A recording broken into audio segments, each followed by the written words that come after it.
Hello there, friends. I'm Cornelius Smith, and this is the Piff Smixel podcast.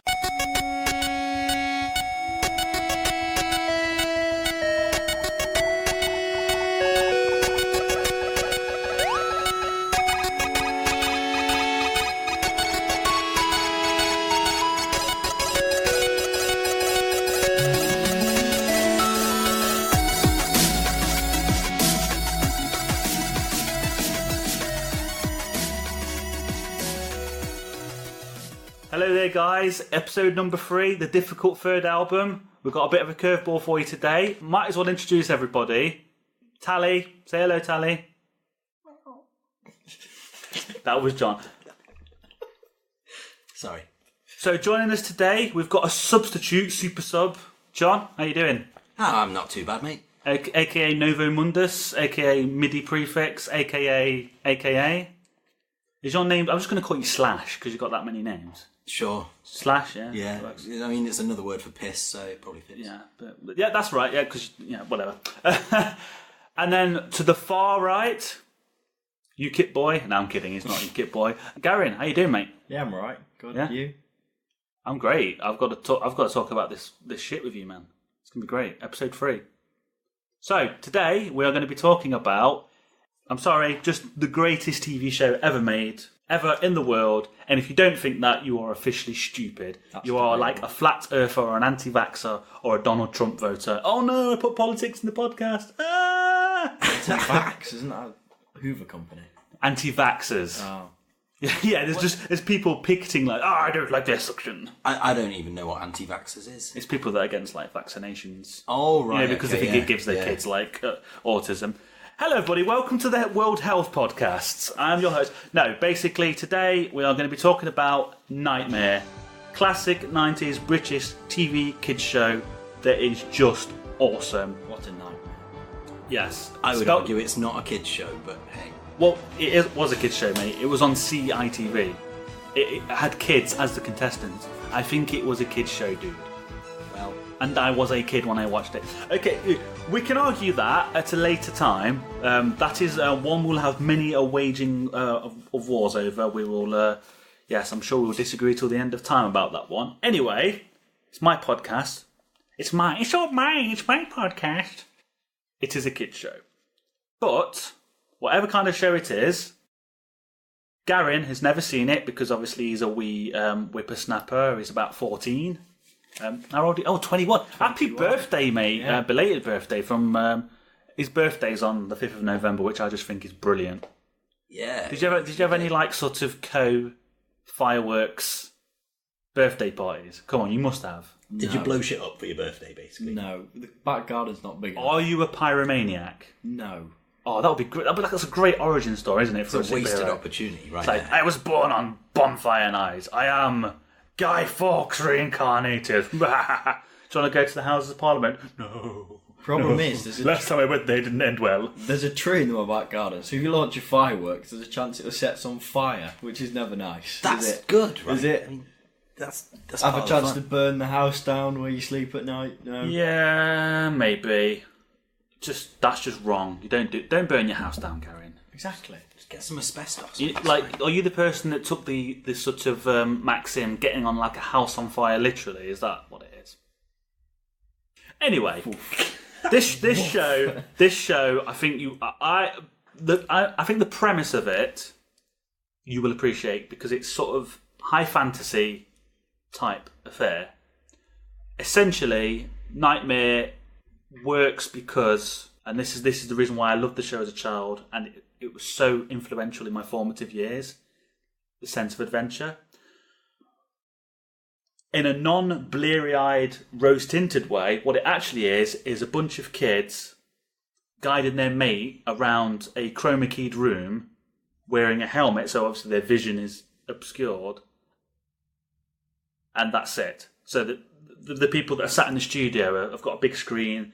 They're like, okay, I can see my friend who's just walked into a castle or a room that's sort of or fantasy or whatever. That's how they can see it from their perception, and they sort of guide them around, avoiding sort of monsters and talking to NPCs and picking stuff up, clues, food. However, in reality, that kid was just walking around a giant green screen. It's a heavily over-engineered escape the room. Yes. Now, what I want to ask you, and I asked you this in the Conan episode, because I don't want to do what I did with the Conan episode where I'm like, oh, you're gonna hate this. Oh, you're gonna hate this. I don't know what you'll think. What I do know for sure is it is not, to be fair, it didn't look great then. Up to the early seasons did because it was all airbrush graphics. The later seasons, and when they tried to do CG, I'm tempted. I mean, the CG wasn't too bad. I'm talking about the season 6 where every single room was a freaking ruined castle, where they'd taken like real world. It looks a bit grainy film footage, so it looks kind of weird, but it hasn't aged well. So I think you're going to be very, wow. This looks like sort of amateur drama night, A-level drama sort of presentation level of production values. So A-level, not even GCSE. Which No, above A-level. Come on, mate. It's Knightmare, mate. It's up there. This is like A-level stuff.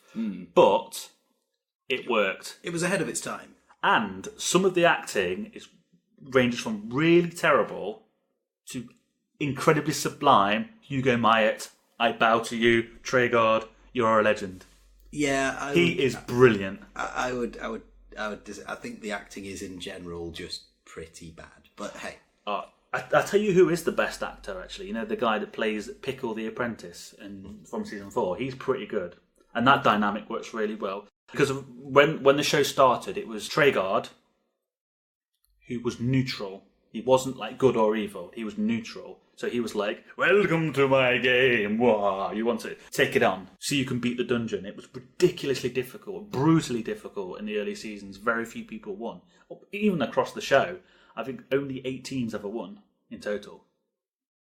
But early on, it was brutal. And then he started to take on, they kind of evolved his character. He started to take on a more good, he was like the goodies, and then there was the baddies, the opposition as they were known. And then this like good versus evil struggle. And then he became sort of more of an advisor, guiding the... Basically, when the teams were really shit, he'd be like, just... And there are instances, some famous instances, where he's literally given them the answer and they're still ignoring him. And then from season 4, they brought in this apprentice called Pickle, he's basically an elf. And he's the one that provides all the exposition. Yeah. Sort of, oh yes, this is such and such, and this is the backstory to this. And it kind of worked a lot better than when Treguard was just like, come on then. Here's my dungeon. Go, fight. And also because the game went into more outdoor areas as well. Don't know if you... Did you watch the early seasons, John? I've watched lots of it, but I don't remember any of it. Well, no, I don't. I didn't actually watch the early seasons as a kid because I was too young. I've watched them since. I don't particularly like the early seasons because that's not my nightmare, personally. My nightmare was like season 3, 4, 5, 6, 7, the later ones. That was my nightmare. Originally implied it takes place in the catacombs underneath the castle, but then they wanted to go out into this weird fantasy world, and so there was more outdoorsy areas, hence why they needed probably more exposition and story-driven world building and stuff like that. And that was it. And you'll probably see a lot of that, Garin. Yeah. What I think you'll enjoy the most from a comedic point of view is some of the teams. They range from really smart, some of the kids are just really good, to downright, even, I'm sorry, kids are generally stupid. I don't really mean that. Please listen to my podcast and support me. They have a low wisdom score. Yes. They don't pass many wisdom checks, is what we're saying, isn't it, John? Right, I get what you're saying. But some teams are good, some teams are bad, and some of them you are going to absolutely love. Some of the things they come out with, like blaringly obvious clues, or when they get overly descriptive about rooms, where they're describing too much stuff, and Treguard's like, just get team, just...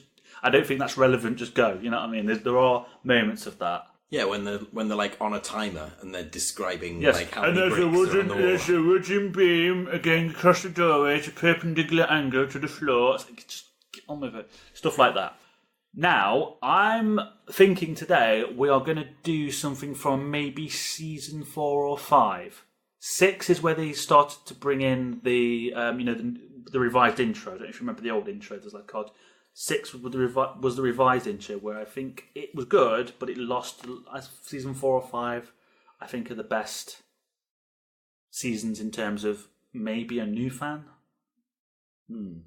So I'm going to say season 5. So today we're going to watch some random episodes, maybe 2 or 3, take some notes, have a chat, and get Garen's reaction. He looks really scared. Do I? Yeah, he looks sort of like... Isn't that just... I mean, that's how he looked when I came in, so I don't... Yeah, but you are quite... Well, maybe that was... Dude, yeah, okay, fair enough. Garen's never met you, and even he was surprised that you shaved your beard off. Yeah, okay, yeah. Fair comment.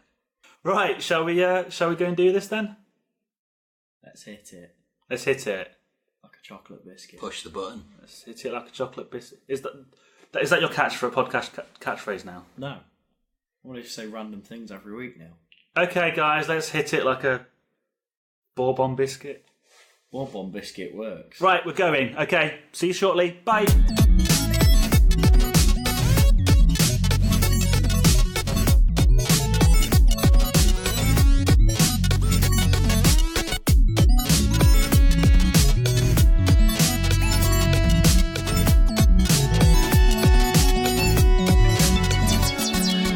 Okay, we're back. So, Garin, initial gut reaction. Oh, it was. I think going through it, I think it would have got better. Right, maybe. And we're going for initial, because think about it. If let's just say you'd have watched that for the first time, theoretically, it stands to reason that you maybe would have caught it at the start of a season, and that was the start of a season. Yeah. Thing. So the first 3 episodes. So you look like you're reluctant to say you didn't like it. But it was not great. You didn't like it. No, it wasn't my cup of tea. What in particular bothered you the most? I think because I'm a team-oriented person. Yeah. Playing hockey and rugby. The teamwork was atrocious. Yeah, the thing is, and we'll go through this with more in this episode, that is one of the key things to Knightmare, which I like, because you get some really bad teams, you get some frigging atrocious teams, but you do get some bloody brilliant teams as well, like really good communication, all that sort of jazz. But yeah, unfortunately, the teams that we were, I will say, quote unquote, subject to were pretty bad. Yeah, like my thing is, right, if you removed the kids, it'd actually been all right. Yeah, also put some adults in there. Yeah, but if they removed the kids, it would have just been a helmet on the floor and an empty bench, wouldn't it? But no game.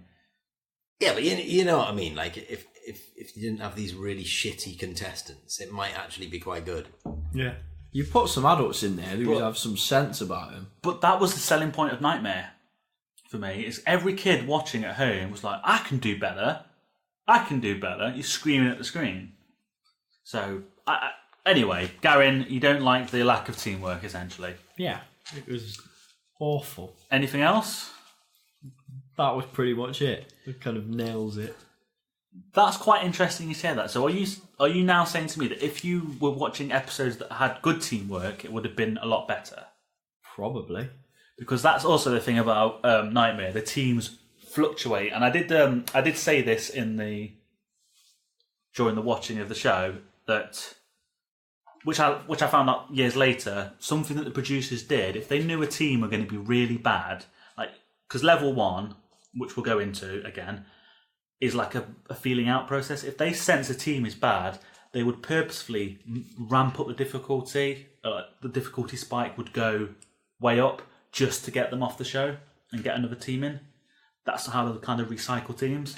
So there'd be periods where you get really bad teams that would die early on, but then you get a really good team that would go for like 3 episodes. It'd be really intriguing. Or the really heartbreaking ones where you get a really good team. You get like, they got to level 3, and then they're freaking dying. You have to start all over again. But that was the intrigue. Just die on a really fucking easy puzzle. Yeah. Yeah. Step right 1 too many times. Oh yeah. That there are instances of that where people have been told sidestep. There's a really famous clip. I'll have to show you guys at some point where, and it's like a meme as well in like Knightmare fandom. Sidestep to your left, and he just literally is on the edge. And to his left is the abyss. They tell him to sidestep to his left. He just goes boink right off the edge. So that does happen a lot. Maybe they didn't like him. They wanted to kill him off. I'm glad you said that, though. That was the thing that you had a bone of contention with the most. Yes, it hasn't aged well. I think that's evident to see. The CGI is, well, it's of its time. Low budget CGI. I mean, to be fair, to say that it was a kids' TV show that probably didn't have the biggest budget in the world, not bad. And then obviously the really grainy sort of overlaid film footage. The thing about the CG and stuff was it had its own style and it was like consistent. It wasn't like it was just loads of randomly differently styled things slapped together. Do you know what I mean? It was consistently shit. Well, I mean, Yeah, but at least it was consistent. it was consistently of the quality that it was. Yeah, exactly. There was uniformity there. Yeah, And- but it wasn't just about the quality. It was just the style of it. You know, the style was consistent throughout it. But early seasons, as I say, I think aesthetically speaking, in terms of how it looked better in many respects because they were using very detailed airbrushed scenes that were really well made. But obviously, production-wise, just wasn't cost-effective for them. I think that's part of the reason they changed it. And also, I don't know this as a fact, but the quality of the art would suggest that the artists that were doing it probably didn't come cheap. Or the amount of time it took to do the work probably wasn't really conducive to efficient production, possibly. Yeah, Hence, real life photos, pictures, and then digitised after the fact. Yeah, they would have had to start reusing a load of the artwork for it to be cost effective, which would just be shit. Yeah. Didn't they use? I'm pretty sure they used an Amiga for that as well, Video Toaster. Probably. I'd have to check that out, but I'm pretty sure it was one of the first big, popular TV shows that used video, because I know that had chroma capability built in. That's why it was used in TV shows and movies way past the Amiga sell-by date. But that's another discussion, probably for another day. Babylon 5. Yes, oh yes, I remember that. Using their Amiga 5. Babylon 5 is anyway, never shit, mind. though, anyway. Let's not talk about Where's that. Chris when you need him? Yeah, Chris would be here for... The entire podcast would morph into a Babylon 5 podcast, but we're not here for that. We're here to talk about Knightmare. Get Chris over. So Garin's reaction is, you didn't like it because the teams suck. Yeah. And that's the only reason. Yeah. I think the concept Wow. was there. Having... Such a great reason. What did you think of the acting? What, the lack thereof or the over? The over, because that, I think, is better. I don't mind overacting, but when it's just bad acting. When they overact to mask bad acting, I can live with that, because it's kind of ironic and it's acceptable in the sense of, oh, it's just fantastical, you know. And if the acting is just really bad, and there is some, like, worse, where they don't even overact, they are just wooden lines, bye. There's a reason. There's a reason that they acted in the way that they did, right? And it's because they're working with children in teams of children, right? it's Who improv. have to understand what's going on. And So a they lot of have it- to like overact the fuck out of it and make it really clear that they are the evil wizard or like the beggar that's going to steal all your shit. You know? Yeah. So that's why it's like that. I'm pretty sure those actors can do better, you know? So for the You uninitiated... can't have subtleties. It's not going to work with those contestants. Exactly. And then that's a good point. I think the other thing is as well, it's mostly improv as well. They've got set lines, but it's improv. Now, for the uninitiated, people that haven't seen the show, essentially, the kids can't see what's going on. The main dungeoneer, so to speak, that's the main person who's being guided by their teammates, has got this helmet on. As we said before, they can't see anything, so they're literally being told where to go. Like, walk forward, sidestep to your left, swivel 180 degrees, being guided around these rooms to different points, various sections, and then sort of having to interact with these NPCs and objects. They can see the objects, obviously, because they're on real tables, they're real objects that are there. Everything else is just chromed.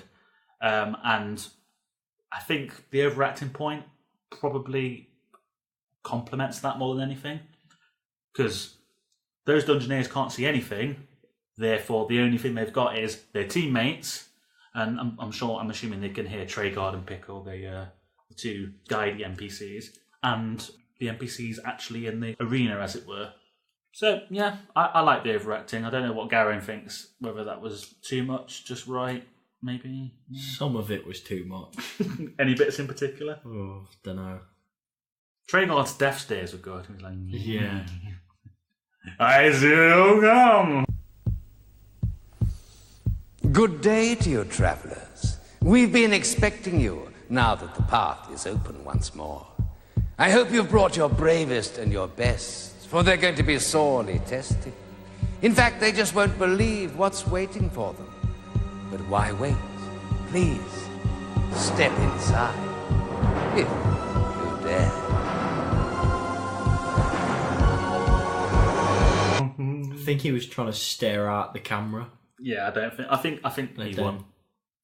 He definitely wins. The pixie was annoying as fuck. Yeah. That sound, I mean, we'll get to that. I don't want to go too much into it now, but we will get to that. But the sound mixing was awful for that. It was really, it hurt my ears, actually. So what we're going to do is we're going to go through the episodes now. It's going to be really fun. Okay, so we started on Season 5, Episode 1, naturally. Traegard, for some reason, looks like it is a really high-class art gallery. He's standing in front of a picture, which is, I suppose, meant to be like a faux background. It looks like he's just standing in front of a giant painting in an art gallery. Like sometimes you get like sort of at natural history museums or those live sort of actors that try and immerse you in the experience, but sometimes they take it a little bit too far. He seemed like one of those people. It looked to me, man, it looked like he was in front of the entrance to a dungeon. I don't know what you're on about. It looked perfectly legit to me. Yeah, it looked. I think you're just picking holes. Even with the Heritage England looked amazing. fence behind The it. Heritage England fence. Yeah. Do you reckon it was like ramblers walking past? Like, National Trust of Miners. I was convinced. So, anyway, he does his usual, oh yes, and welcome if you dare, and then sort of intro. I love that intro. Iconic cartoon 80s. This is a public service announcement. Can the person sat on the sofa please stop clicking that fucking pen?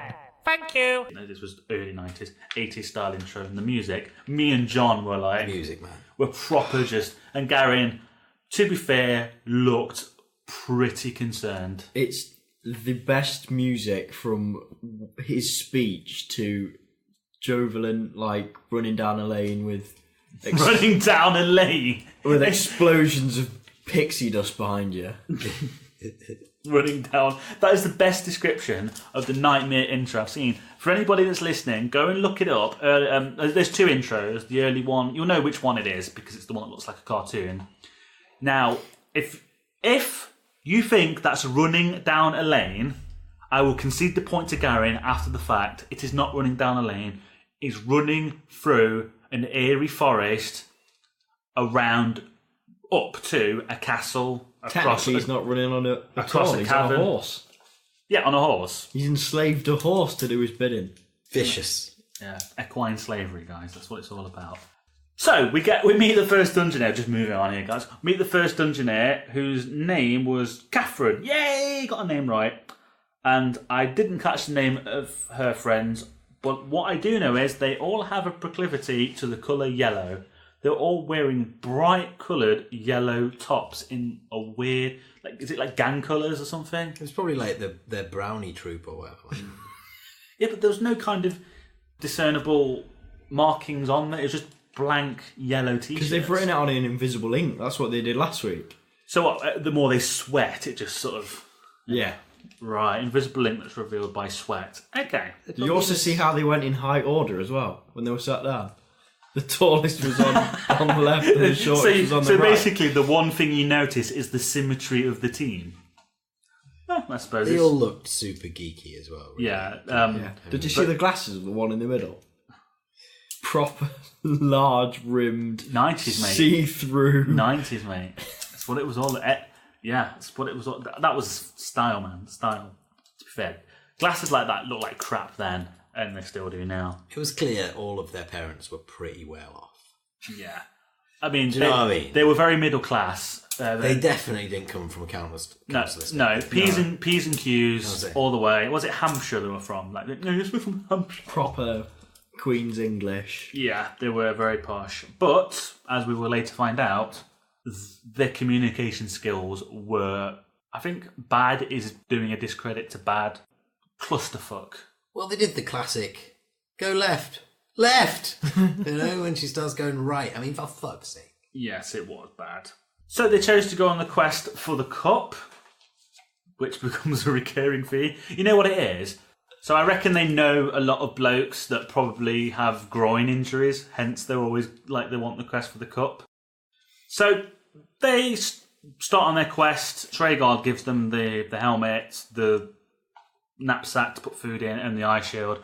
Usual spiel, blah, quest. On the way, you will meet many dangers, and all that. And then shoves them through a door. The first room... Portal. It's a portal, not a door. Sorry, portal, Garin. Yes, we're getting into it right, mate. I stand corrected, sorry. And the first, I suppose, encounter or room is... I put Smirkanov, who's the famous dragon from Knightmare. What did they say? There's a kind of dragon. Yeah. I think, go back a little bit, right? The fact that the dragon is the first room is fucking terrible. The fact that the dragon is the first room is absolutely terrible. I do. It's like you said, Dungeons and Dragons, you don't very often see dragons. Well, the whole point is that the dragons are very, very seldom seen. It's a rarity. I mean, even the little elf guy, he said, dragons are quite rare around here, so this must be Smirkanov. Dragons are quite... The first thing you say, oh, a dragon, oh. Do you reckon there's just dragons everywhere?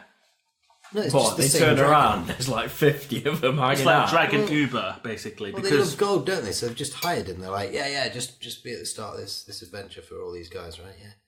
Well, I think the taxi point... service. I was going to say the point of this taxi, What, has it dragon. got Uber The point of this stuff on the side? dragon is to be a taxi, so it's Dragon Uber.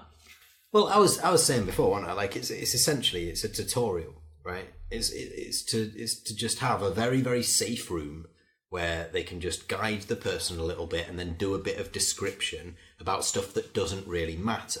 And that's the idea behind that area. But it's just bad because of the fact that it absolutely doesn't matter. They're not really trying to describe anything. There's nothing really to describe that's specific enough to be useful. So Apart what? from a So it doesn't kind of teach you dragon. anything. Yeah, exactly. Yeah. So I mean, I agree. That. So Exactly, what? apart from a kind of dragon, It's a it's kind a of useless dragon. tutorial. It's badly designed, man. So I think what you're saying is what probably my thoughts as well is that the fundamental mechanics of the quest or the game or the show are not fundamentally explained clear enough early on. Yeah. They don't give them the tools necessary to kind of further on be aware.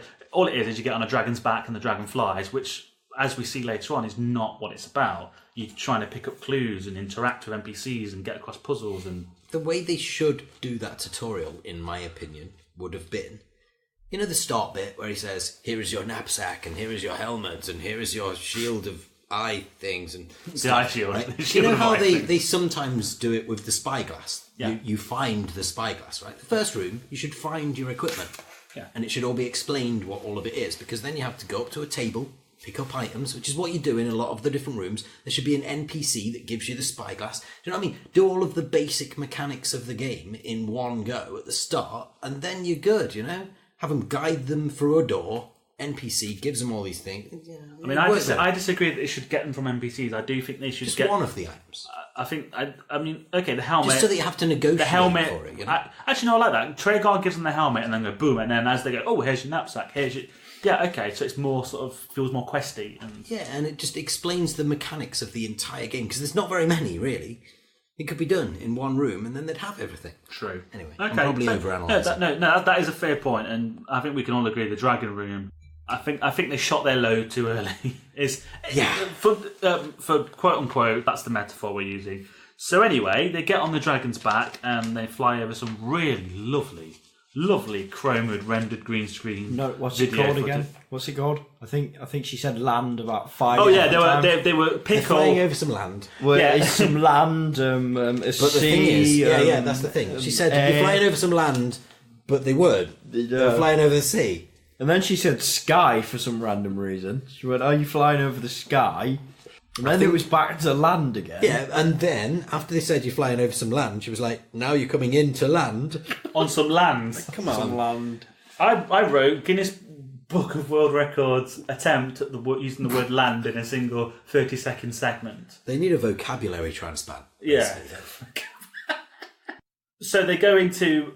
Well, they dismount from Smirkanov in what is literally the most pointless... You know what, John? The more I think about it, it's ridiculous that that's first because that gives them nothing. Not even any exposition.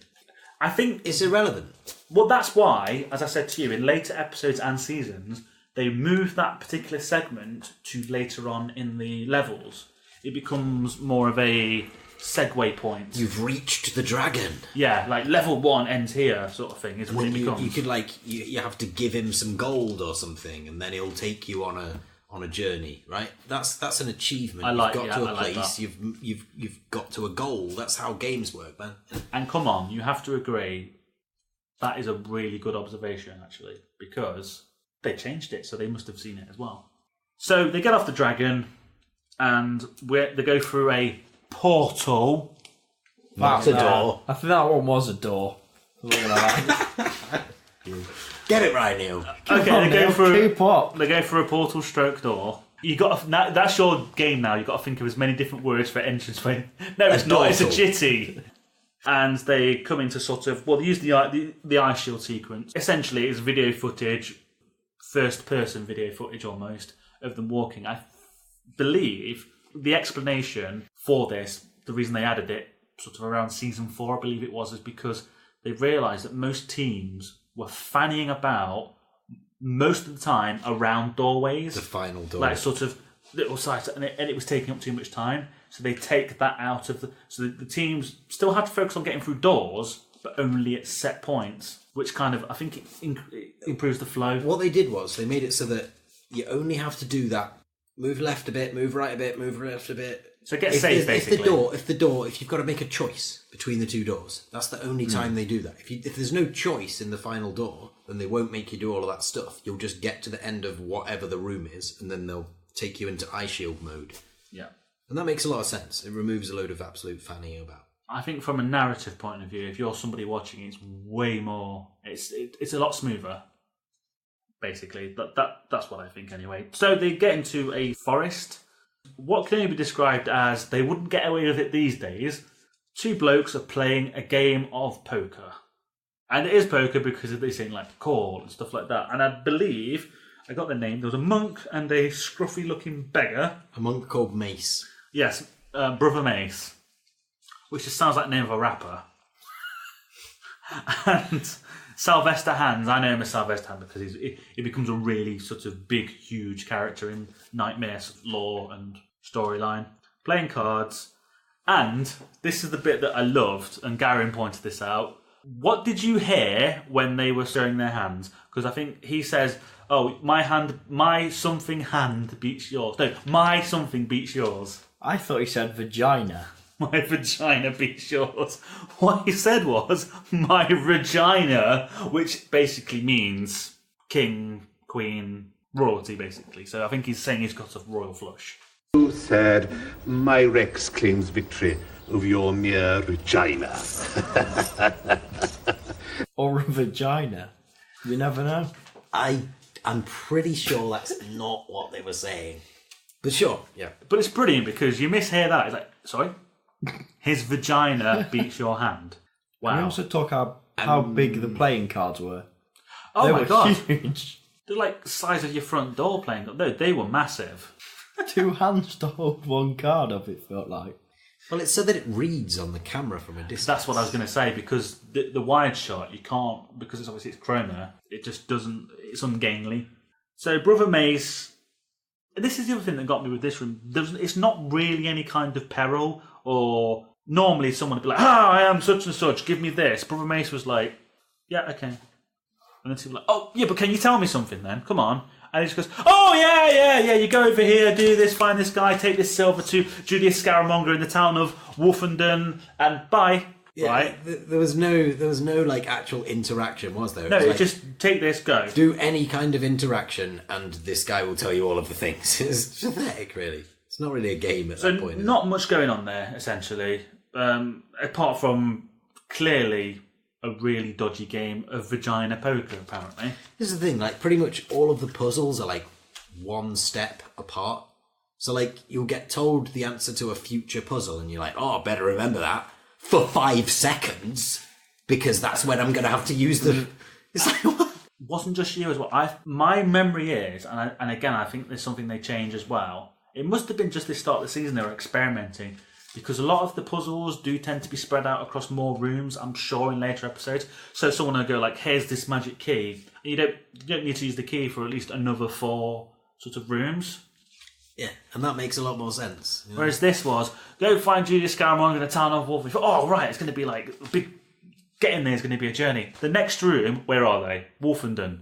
And the guy comes up to him and goes, I'm Scaramanga. I'm Julius Scaramanga. Okay. Who is essentially world's dodgiest trainer with a suspicious Scouse accent. Having said that, it's kind of like it makes sense, because they couldn't even remember the name of the person from the last room that they had to say to Scaramanga. He was like, was it brother To Mace? be honest. Yeah. It kind of needed to be 5 seconds between the puzzles. The 3 helpers, I think you could see a moment of drop on their faces of, Oh, what right. was the monk called? Do you know what's the most ironic thing about that entire thing is? As they're slack-jawed, they're all holding notepads with paper and pencils. That is for something you jot They shit wrote down everything except the monk's name. I bet they got the name of the fucking beggar, because, you know, they wanted to report him to the cops later. So they're in Wolfenden, it's market day. Trader Julius Scaramanga comes up to them and he shows an unsavoury interest, shall we say, in the eye shield, the helmet, and the knapsack. And then, when they've clearly been told already what they need to do, they go, oh no, let's give him half the silver. You're not Gordon Gekko, love. This isn't like you're not trading on Wall Street. Just... Well, how are they going to give him half of it anyway? Isn't it a bar? No, It was a bag of Oh, okay, silver. alright, fair. Yeah. They weren't A gonna lot of the time, they have, like, you know, they get, like, a gold bar. No, you're or right, they whatever. do get a bar. And they get a spyglass, which they were very reluctant about, and for reasons John's already explained, is because no one's freaking told them that spyglasses in the Knightmare universe are actually really useful. Fortunately, they take the bloody thing. So the next room, I couldn't describe what it was. It was a room in a cottage or something, just a random room. More like a tavern. Maybe like an upstairs of an old tavern. Yeah, I think that's a fair 'Cause it had fair like enough assumption. benches and... And they were told, frickin' use the spyglass, in no uncertain terms, by Treguard, which is they hold it up to the eye shield and they can spy on, team, it's the opposition, Lord Fear. A great name for a villain as well. Very Yes. imaginative. Yeah. This is Lord Fear. It explains it straight away. What's he you the know? Lord of? Fear! Yeah. Plus, he has a great helmet on. Excuse me? It looked like it was battered already. Yeah. Yeah, So he's like panel buffed it and it's not quite gone so well. To be fair, though, taking the piss out of Knightmare's Lord Fear, I mean, what are the bad guys in Diablo 2? Or just the Diablo series? Isn't it like the Lord of Destruction? And, like... Do you know what I mean? It's Isn't one of them perfect actually the because- Lord of Fear? What Lord Fear, what does it sound like? A Saturday morning cartoon villain. It's a kids' TV show. It's fantastic. What are you trying to overcome? Fear. Exactly. Well, they probably need President Roosevelt. We have nothing to fear but Lord F. Shut up. We have nothing to fear but the opposition party. The opposition. Yeah, the leader of the 1984 opposition. Yeah, it's Jeremy Corbyn is Lord Fear. I'm sorry, Momentum people, please don't come and burn my house down, please. Wow, too political. Oh, well. Anyway, and essentially the mechanic of the spyglass is they're supposed to be able to spy on Lord Fear or the enemy for like secret stuff, passwords or whatever. Not so much here because I think it was just introducing it. And then if they spend too long eavesdropping, Lord Fear kind of becomes aware of that and then does something to attack them, eliminate them. In this case, the worst case of red eye ever. His eye starts to light up. Pink eye, and starts to suggest that he's going to fire lasers out of his eyes. Fortunately, they put the spyglass down in time, after being screamed at by Traegard. It's a little bit Lord of the Rings. Oh, With definitely. What are those sphery ball things that they have in the film? Fairy ball thing. Yeah, the spheres that Unicorn Sauron can see through or whatever, and there's the Palantirs. That's it. Palantirs, yeah. So it's that kind of thing, yeah. And obviously, it allows the enemy to also see you. So room 5, another forest. Tell you what, do you think they're possibly in a forest quite a lot around here? Just saying. Maybe it's surrounded by It's forest. cheap, isn't it? Just go to the woods. Do you reckon it's the woods? Do you reckon it's the woods, like It's back down of someone's hat down the road? Down the producer's road, like, isn't it? It's just round the corner. Let's go down the Come on, mate, arboretum. let's just take a bit of footage. Director can't be asked to get out of bed. And Do just you reckon put him in his behind the garden. camera he's just like walking his dog and just poop scooping? Oh, that looked good. Yeah, let's just point the camera there. They bump into an NPC, female Robin Hood. Garin's expression is that a lacrosse stick on her back. Turned out to be some arrows, but at distance it looked like a lacrosse stick. Maybe that's what it is. Maybe they went down to the lacrosse park, and she wasn't actually an NPC. She's just some random woman there, and who seemed to be rather helpful. But and now I'm sorry. I know that I've suggested that we cut out your joke, but I do have to put this in. If you want the password, you'll have to please me. So if you want the password, you'll have to please me. But the way in which she said it was really sinister and wrong. It really must have been because I heard pleasure me, right? Yeah, But maybe that's just me. no, I it think was, she said along those no. lines. It says pleasure me. you have to please me. Is what she said Yeah. in a weird voice. She might have said pleasure later on. We never know. Oh no! That was just a lot of innuendo in this. Anyway, she gives them the password, which is Saracen. Fair enough. Pretty easy encounter. Next room. There's some food, because apparently they need that for their energy levels. We see the life force meter, which, as I pointed out, is added in post-production. They can't actually see that, but it's more for the benefit of the audience. It's a useless mechanic to the actual game. It's just, it's a purely audience level thing, which kind of sucks because it could have been used well and been an actual interesting factor. I actually kind of liked it, because they never told anybody that. It was found out years later, but it made it more exciting to watch. And Traegard would randomly go, Life Force Warning Team, and stuff like that. So, yeah. Next room, there is this room is not the next room yet, sorry. A wall suddenly appears out of nowhere. Best CGI ever. It's like a face goes, Password! Password! Saracen. Just gone. Well, no, first didn't it say step forward or? Yeah, it says. And then it just disappeared. Before she could step forward, the thing disappeared. Oh. And then they started fanning about, trying to get through the door. This is where they really needed the eye shield. And you could tell Hugo Myatt, who plays Traegard, was probably getting a bit annoyed. He was like, hurry team, time is of the essence. Yeah. The wall thing, it would have been fine if it had just been one more room on. Just have another encounter. Ask the password. It's just all of the puzzles are one step ahead of getting the answer. It's Give them a ridiculous. different password in that room Well, so they confuse yeah. between them. So they can at least write some things down and try something. I have a theory about the first episode. I don't believe it was a tutorial for that team. I believe it was a tutorial for the audience. So they were introducing all the mechanics in the first team's playthrough, but in such a way that it was basically obvious to fuck. That is the only explanation I can give for that, because you're right, it was way too linear. But anyway, room 7, they come to what is a lift, lift to level 2. They got off level 1. Level 1 was freaking crap. Can we talk about that lift for a minute? Go on. Right. How long did that lift go on for? A while. God, It must have been like an entire minute of just this lift sequence. Nothing was happening. Do you think they were just showing off their They just must tech? have loved the tech. bit of lighting that they had on the 3D rendered wall. And then it coming through the nothing windows. happened. It was. I reckon useless. that was a technical display. I think that's a very good point as well. What, like a tech demo? Yeah. Yeah, Oh, basically, look yeah. what we made. Our lift is amazing. Yeah. No, because by the standards, what, 90, 91, 92? it's definitely not 92, probably 91 or even 1990. Pretty impressive.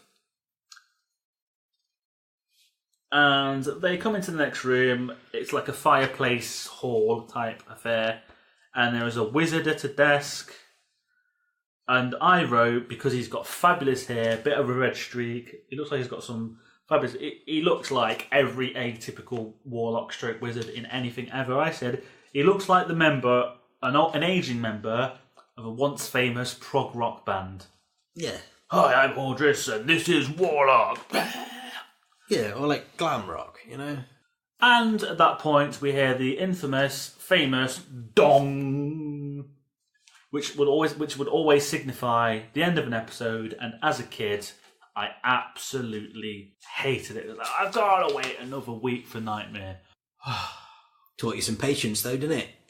No, not really, because I would have watched Knightmare every goddamn day. And then Traegor does his usual, play foul or play fair, or is it play fair or play foul? Something like that. He'd always, the moral clearly... Yeah, it'd leave you on some kind of weird riddle or faux poem or something, just to keep you thinking. And then you'd get the really cool credits, and I think it's normally Schmirken off. And that music again. Yeah. The music is the best part of the show, for me. At least as an adult. And Garin's reaction was, meh. I agree, was not a good episode. As Knightmare episodes go, that was not good. The team was shit. Terrible communication. Again, the theory is it has to have been an intro episode for the audience, because it was a series in which I think they did make a few big changes. Hence, they probably had to explain them. And sadly, we had this team which were just A, not entertaining, and B, not very good. But we still have to endure them for the next episode. So we get the standard intro, game resumes, our faux prog rock wizard, who is Hordris the Confuser, and I noticed that friggin' medallion. Fabulous. The thing was the size of a plate. Well, he's a wizard, isn't he?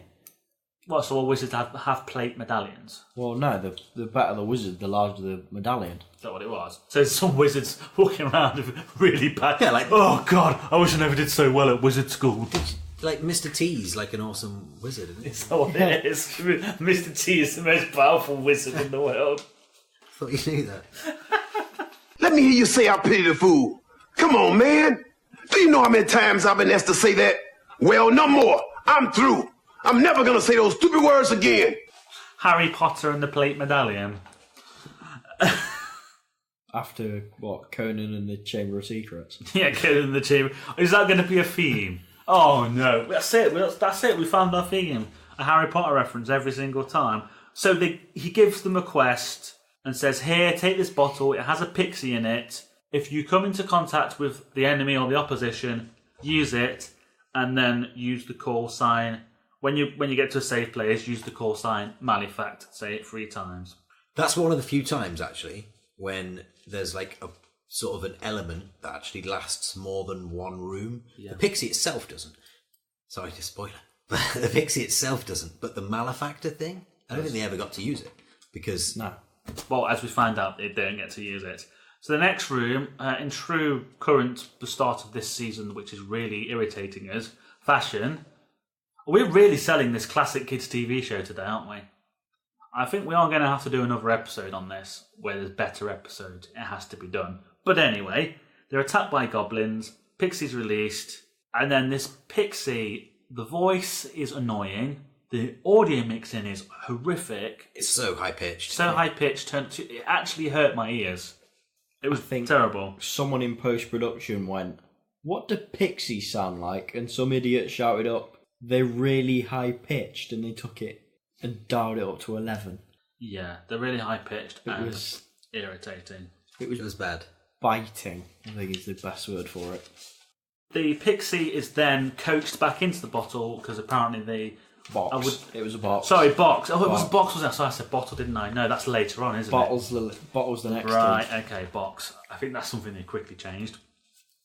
And they go into the next room, which is a causeway puzzle. I have to say, right off the bat, as a child, and even now when I watch back Knightmare, causeway puzzles make me anxious. They always have. Well, they put the like background sounds onto it as well, don't they? Not in this season. They don't start adding incidental music. This is why I was saying about season 6. Why narratively speaking, you get the dum dum when the blocks are falling on this, because basically a causeway puzzle is a selection of blocks interlinked like hex. Are there hexes? Yeah. Hexagons that you walk across, and if you don't walk across it in time, the blocks fall and you kind of die, basically. But you have to choose a certain path.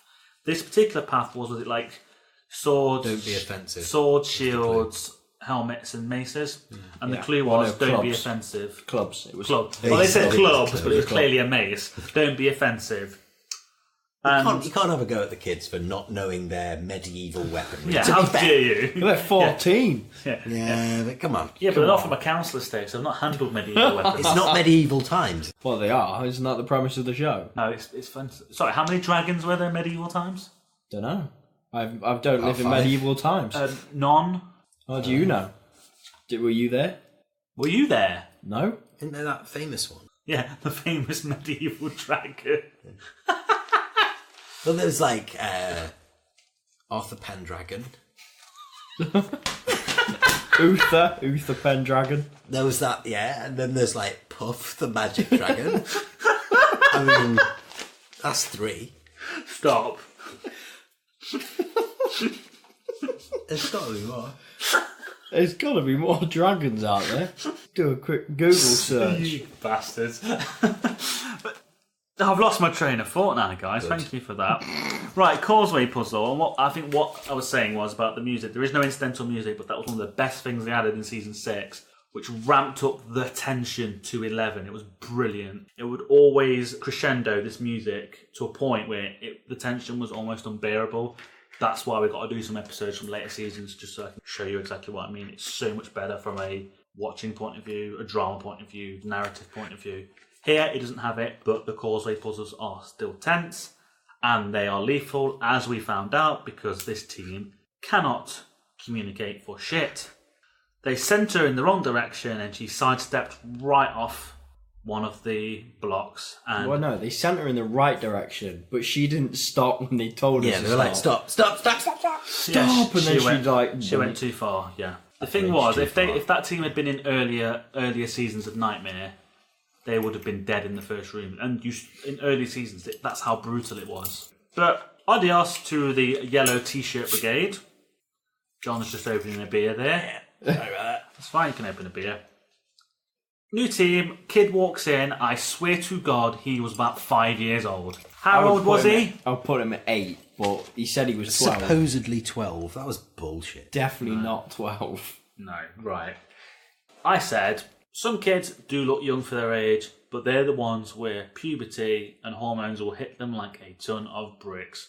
He was not 12. No, not a fucking chance. Sorry, not a chance.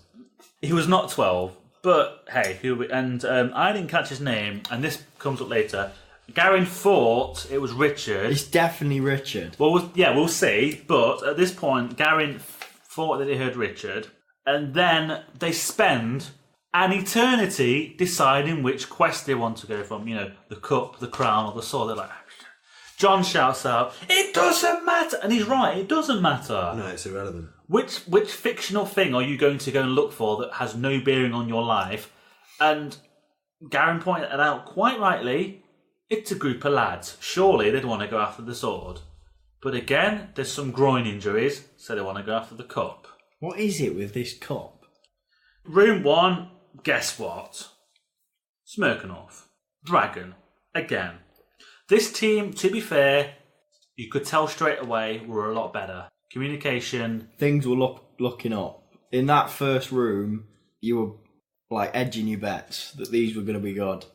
As it goes on, they start getting a lot worse. Yeah.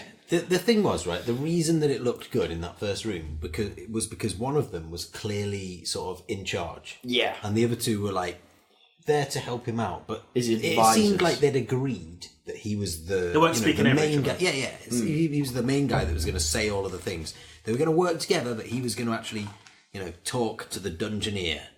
And that was clear at the very beginning, and that broke down a little bit later. And you see that a lot of the best teams, there is a lot of that where at any given point, not necessarily the same kid, but there's one clearly definable They have a spokesperson. team member that is directing them through a particular room, puzzle, encounter.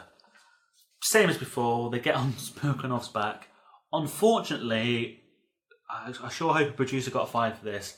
The green screening was terrible because the chair is wonky and it looks like he's sort of... He's walking through the back of the saddle. He's walking through the back of the saddle, and He did make an attempt to vault over it. the stool that they put there for them to sit on to make it look like a satin chair was to one side, so it looks like he's sat wonky in the dragon saddle. He's just having a It snooze, seems, isn't it it? seems to me that they could have at least made the actual real-life saddle look like the saddle on the dragon. That can't have been that hard, and like position it correctly. Even in that time of technology, that wasn't hard. That was already done a lot. It was terrible. Bad production values. Yeah, so you, Sack someone. yeah, I mean, You're fired. I'm going to count it. problem It doesn't was- matter. No, it's the end. the problem was, unfortunately, we had to, like before, that was a scene that was what, like a minute, 2 minutes long, and we had to stare at this wonky chair. Immersion breaking, essentially. At least they didn't describe it as land. I think they actually used. Oh, you're flying countryside. over water, countryside. Flying up to an island.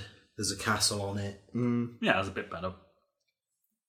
So the next room after they get off Smirkanov is what looks like an entrance to a castle, portcullis, with some clues on. I think there's a silver, there's a bottle, and A dagger. A dagger, yeah. And We'll get to the dagger part. What's in the box? He says that. No, about- basket. A They basket, are it's a obsessed basket, with this sorry. basket that is incidental. There's that one kid that goes, "What's in the basket? What's in the What's in the basket? It's an ornament. Traegard gets It's a really prop. annoyed by the sounds of it. And It's says, all on the table." "What's that glass-looking thing over there? I think it's a spyglass." Yes, Traegard, it's a spyglass. They use the spyglass. Don't really find out too much, but they put it down very quickly because most teams sort of gawping at it. That one kid is clued in. He is very Put clued it in. down. He saw that the bad guy was going to do something bad. But, you know, this is why the acting is so overacted, so that kids can get it. What's that you say? That We are kind of being stuff. It's like, eavesdropped we are upon. being watched. Well, I can do something and put it down. You know what I mean? Like, he knows what to do. Because think about it, if you were any sort of good bad guy, you'd just be like, out of nowhere. Exactly. You don't slowly explain. Well, I mean, I to will be fair, explain my even plan. in Hollywood movies, you know, but they still this- go. this is- I'm going All to right, kill guard, you. begin the Start This the way. unnecessarily Slow slow dipping dipping mechanism. Exactly. I was going to watch him die. Oh no, and Garin went to plan. became obsessed with the dagger. I think everybody did. It's like, take the dagger! Take the dagger, you can stab people and rob them of their silver. Why would you take the silver when you could take the dagger? Exactly. This is the thing, right? If this was done again in today's world, right, so you good. know every single kid would be taking the dagger. Dagger, yeah. right? Because they've played Like, I'm going to RPGs. GTA this shit. Like, you know, they'd just be like, fuck this. They've played The Witcher, they've played a lot of games. Go up to an NPC, put the dagger to the throat and demand the information. Damn right. If you don't need anything, Yeah, slice, walk on. Maybe that's the secret to Knightmare. The dagger is like everything because you can stab everybody. You can because no one else has any sort of swords or weapons. Well, they have lacrosse sticks apparently, but that's about it. The dagger beats the lacrosse stick, I'm not going to lie. Oh, you see, you played the famous Don't know, lacrosse you've got stick. range. Was it lacrosse stick? Lacrosse. Got range. Dagger. But it depends how sharp the dagger is. And if that kid slice it in half, If you got the range, man. Have you not played lacrosse stick dagger shield? It's like scissors paper rock, but it's Knightmare style. I think you're talking bollocks. I think you're talking out your ass. Do you think he's talking bollocks? I think he's talking That, out his that, ass. that is in a later episode. Trust me. Definitely Yeah. talking bollocks. It is. It's not. It's not. I'm lying. But anyway, they open the bottle, which has the annoying pixie inside, but who will not come out. I will only come out for something that smells fresh. You know, like flowers. Hint, hint, hint, hint. Okay. There's going to be flowers in the next room. Sorry. No, but then Spoilers. there was a suggestion that occurred. I'm not going to say whose it was, but the suggestion was to open the bottle, fart in it, and then they'd have to come out. And you know what? fair- That's a creative.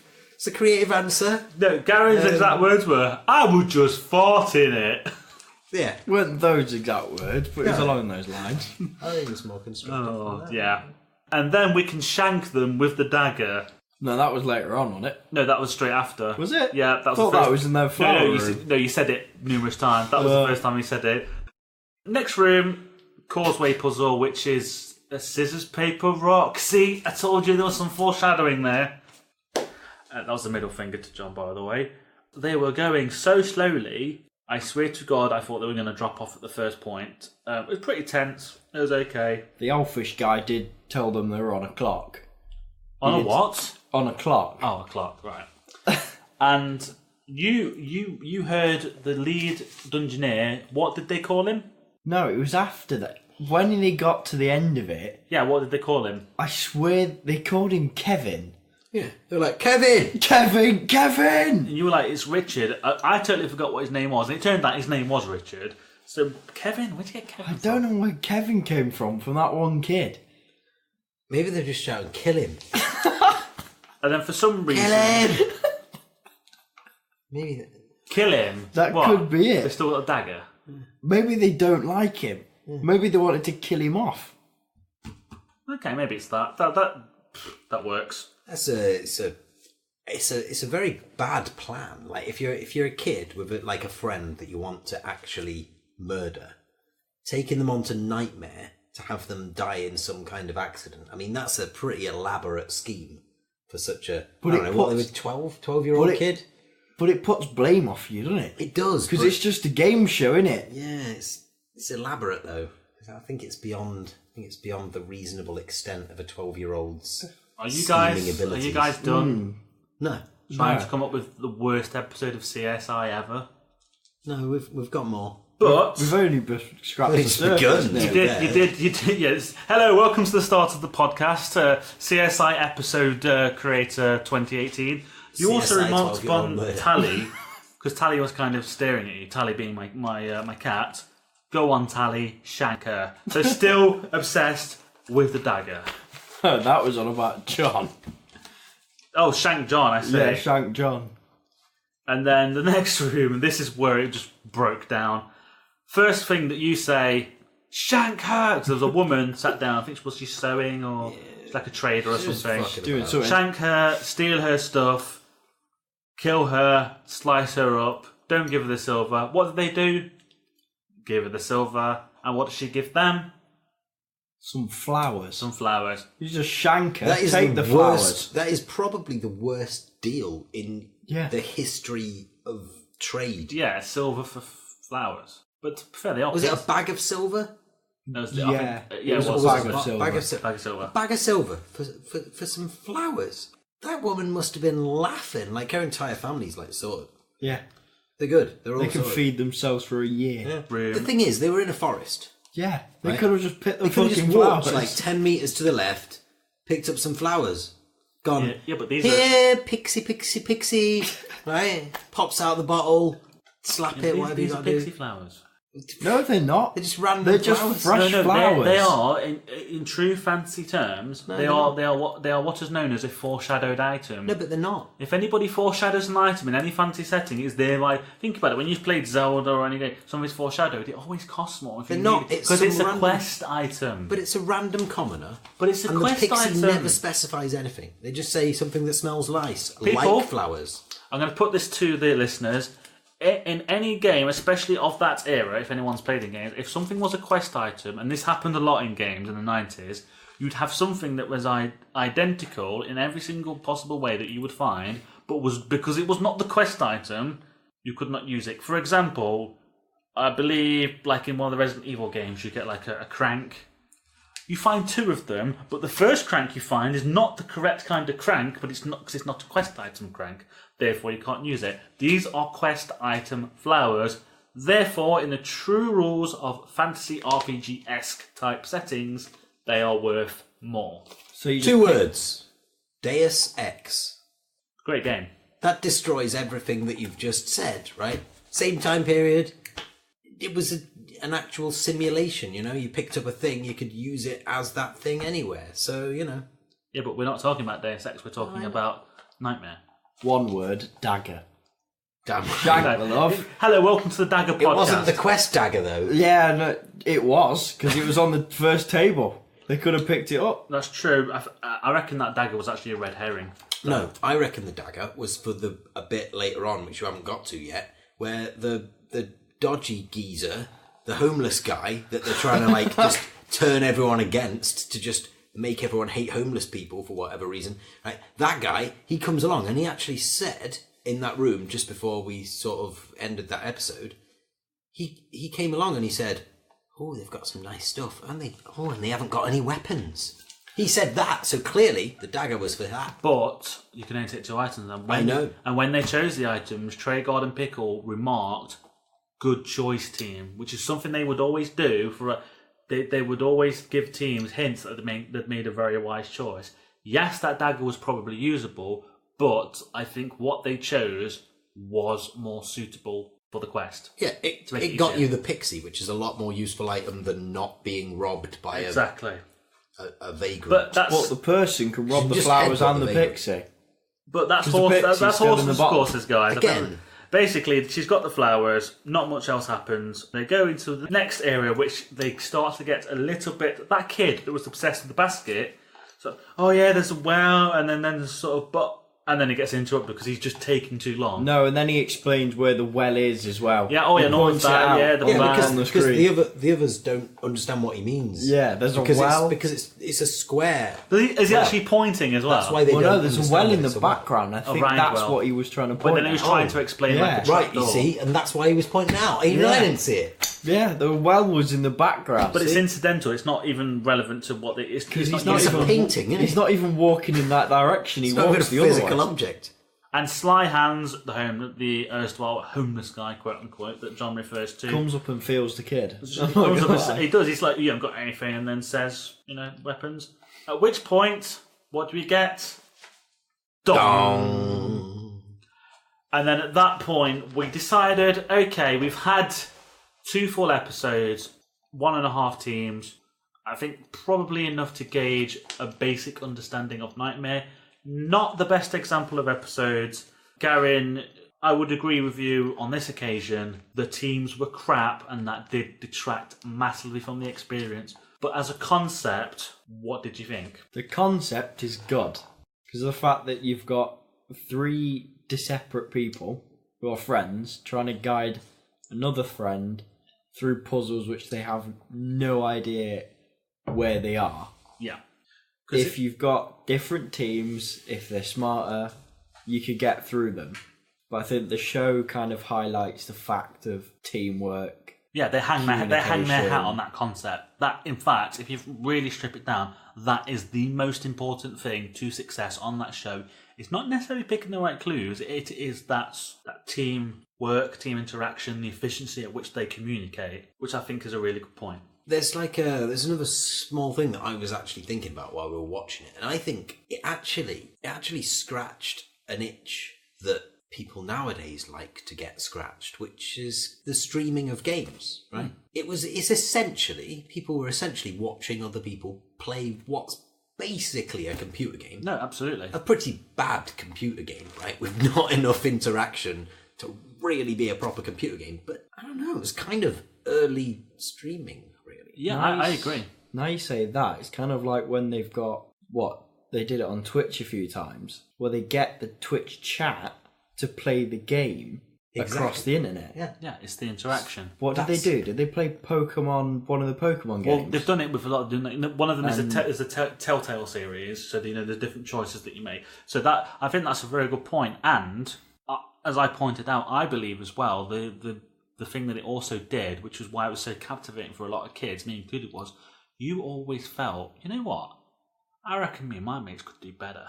There was always that absolute... That was key. ...belief in your... Even though I probably couldn't and wouldn't, I believed I could and would.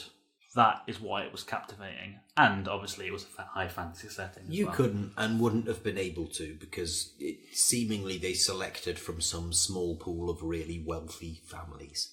Yeah. To be honest, right? Yeah, but that was how it was in those days. Even on like standard TV shows, it was kind of all pre-selected and nowadays it's all celebrities, isn't it? Because it's cheaper, but in a weird sort of way. Because what do you pay a celebrity? Well, you give them publicity. So, but that's another discussion for another day. And money. And you don't play them in publicity. I was just about to say, there's another thing actually. Yeah, I think it's cold hard cash that they get, isn't it? But I think the concept, as we say, I think it's a solid concept. I think it's brilliant. I mean, they do tinker with it quite a lot over the seasons, and by season 8 it does start to get very tired. But season 5 does get better, Garin. I promise you. Would you be interested in watching more of that at some point in the future? Probably. If I sort of pre-selected some probably good teams, maybe teams that I know are like successful that did the quest essentially. Yeah, that'd be quite interesting. Some ones where they communicate well, they work together as a team, and you can see more of the concept of the show coming through in fruition. Get into the harder. I'm assuming it gets harder as you go along. Yes, that it does. It ramps up the difficulty. It gets into those harder stages and see how they tackle those. And yeah, I wouldn't mind showing you some of the early seasons where there were successful quests, because some of those teams, because the difficulty was brutal on the early, and some of those very early seasons, it was ridiculous. They just got annihilated like in 2 rooms. Yeah, the turnover of teams was insane. But it was very good as well. I prefer the later seasons because it's more cinematic. This is the thing.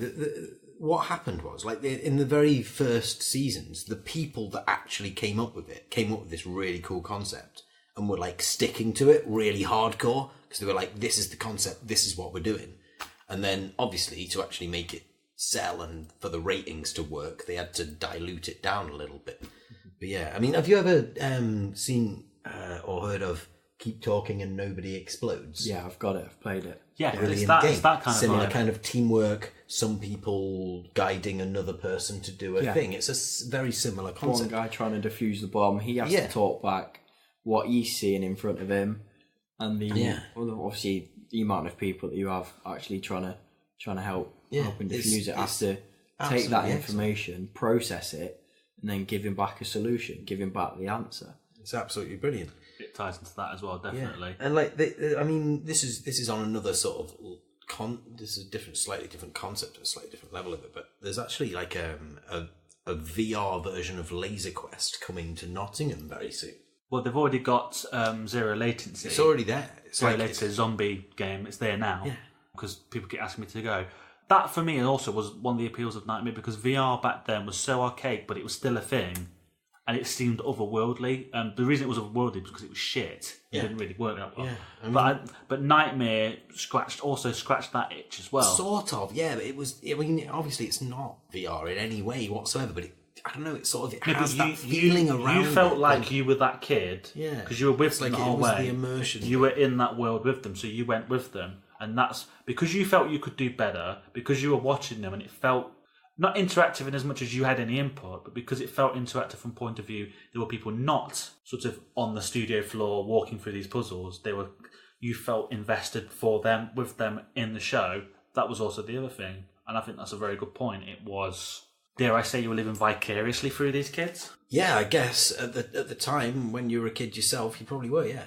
Yeah, and for me, it was one of the reasons that I think I probably would have always had an interest in sort of fantasy and sci-fi, but that was certainly one of the things that solidified that interest. It's like they made an actual computer game, didn't they, on the Amiga called Knightmare, like based on the whole thing. I mean, it was really shit. Yeah, it wasn't very good. but it was based on it. Did you ever see the Fighting Fantasy type books? You know, it like turns to page 5. They did some Knightmare very ones. Much like they did that, some Knightmare ones of those, which were very short and simple, but not as advanced as the Lone Wolf series, which were brilliant, by the way. I advise anyone, if you're into that stuff, to go and check them out.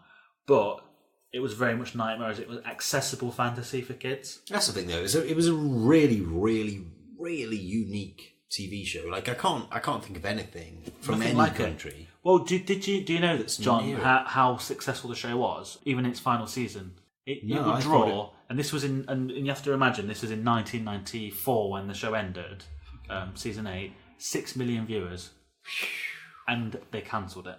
They had planned to make a season 9 because they would put adverts at the end of season 8 to apply now to go on Knightmare. So there were plans to do another season, So 6 million viewers for a kids' TV show is impressive. It was I wouldn't say a cultural phenomenon. I think it's one of those things that people of our generation look back on now and remember. It's become cult-like because it was such an iconic thing when we were kind of forming our own ideas. We were growing up. It was influential. I reckon it was probably something to do with like visual technology. Like they couldn't. No, the reason was in line. No, the reason was it was just politics.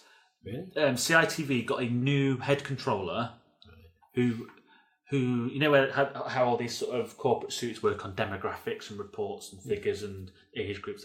They know, she believed, I can't remember exactly what her name was, I'd have to go and look that up again, but she had come from, I think she come from Channel 4 or something. She was more kind of into something else. She didn't quite get kids' TV programs. She felt, this is an older kids show. The demographic has shown that younger kids, more and more the demographic is shifting to younger kids.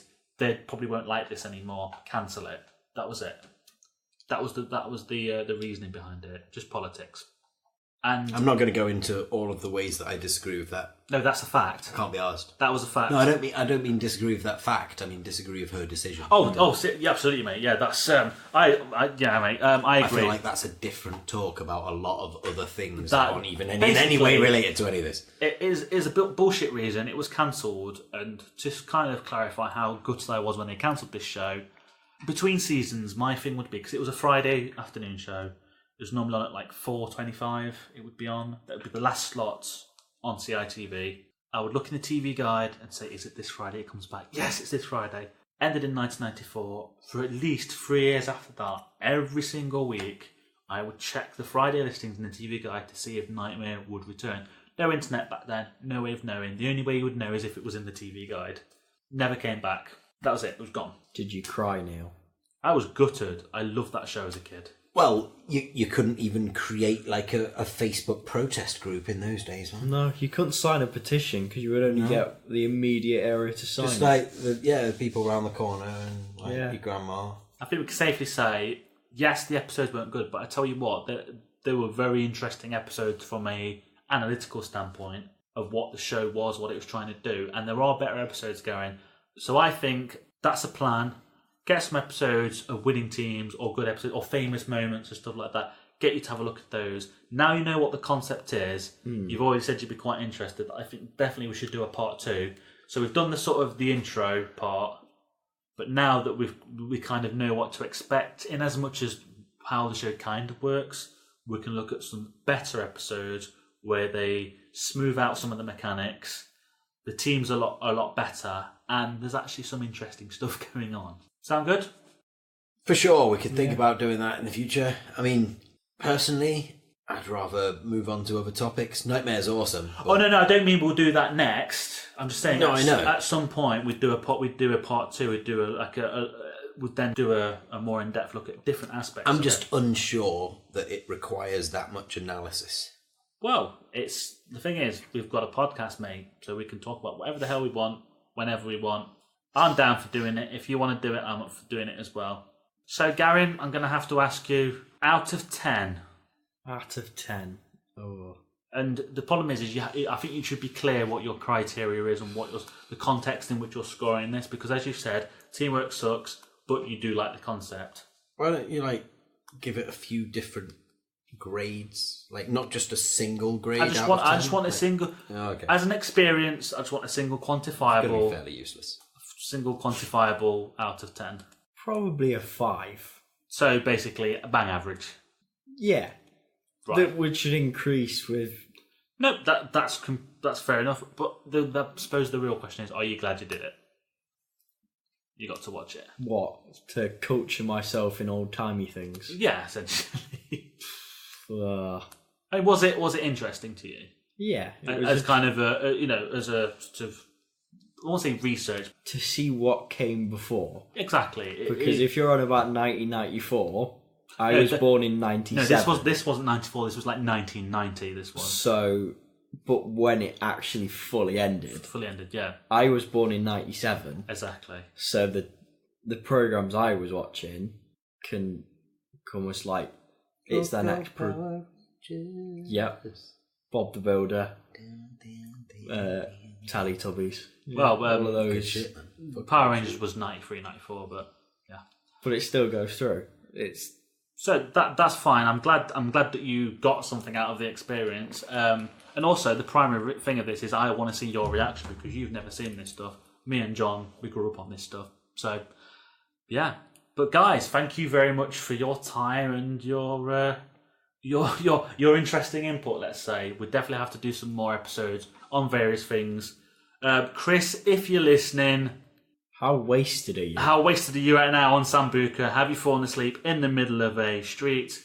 Chris, we hope to get you back for some podcasts soon. John, you are also welcome anytime. Anyway, guys, I think I'm going to wrap it up there. I think we've said enough. Feedback always appreciated. Catch me on my Discord. Also, if you want to drop me a message, piffsmixel@gmail.com, @piffsmixel on Twitter. No nudes, please. No nudes, exactly. And Facebook/piffsmixel. If you want to just get in touch on Facebook, I'll be there. And then, obviously, of course, all the Podbean details are on the page that you're on now. If you don't have that, what is wrong with you? Remember to link the RSS feed if you have a podcast listener, app, or anything like that. Support the show. Let me know what you think. Gonna go now, guys. Say goodbye, John. Goodbye, John. Say goodbye, Garin. Goodbye. What an asshole. Utter twat.